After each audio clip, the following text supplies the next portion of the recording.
জয় নিতাই, জয় গৌর, জয় মহাবীর রাধারমণ। আজ শ্রীমন মহাপ্রভু আমাদের পতিত পাবন শ্রী নিতাই চাঁদ গৌর সুন্দরের সেবার অভিলাষে আজ, কেননা একদিন ভগবান শ্রীমন মহাপ্রভু শ্রীবাস অঙ্গনে কীর্তন করছিলেন। সেই দিন কীর্তন করতে করতে মহাপ্রভু হঠাৎ করে শ্রীবাসকে প্রশ্ন করছেন, মানে তারও চিন্তা হয়েছে। কি চিন্তা? যে হে শ্রীবাস, তোমার এই আঙিনায় শত শত ভক্তের আগমন, সেই শত শত ভক্তের আগমনে গুণকীর্তন হচ্ছে, ভগবানের গুণকীর্তন হচ্ছে, তো এত আয়োজন, এত পরিপাটি, ভক্তের নিমিত্তে এত রন্ধন, এত প্রসাদ, তুমি তাদেরকে কিভাবে প্রতিদিন পাওয়াচ্ছ? আর আমিও প্রসাদ মাঝে মধ্যে পাই, তুমি তো কিছুই করো না শ্রীবাস, তাহলে এই বিবিধ আয়োজন কিভাবে হয়?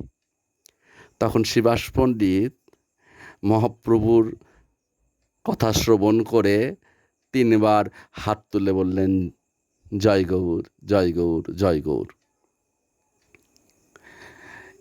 এই প্রত্যুত্তরে মহাপ্রভু তার দিকে দৃষ্টিপাত করলেন।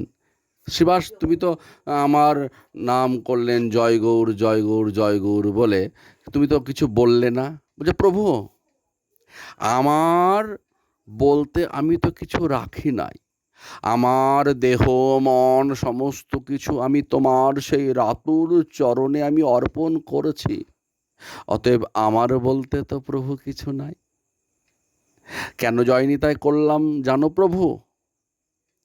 আমি 1 দিন দেখব, 2 দিন দেখব, 3 দিন দেখব, যদি দেখি 3 দিনের দিন আমার কোনো আয়োজন তাও হচ্ছে না, আমার ভক্ত আমার দ্বার থেকে ঘুরে যাচ্ছে, আমার এখানে কোনো কিছু, কোনো প্রস্তুতি, আমার বিবিধ ভক্তের জন্য বিবিধ প্রস্তুতি হচ্ছে না, তাহলে আমি কি করবো জানো প্রভু? সামনে সেই গঙ্গার জলে আমি তোমার নাম করে আমি আমার দেহটাই অর্থাৎ প্রাণটা বিসর্জন দেব।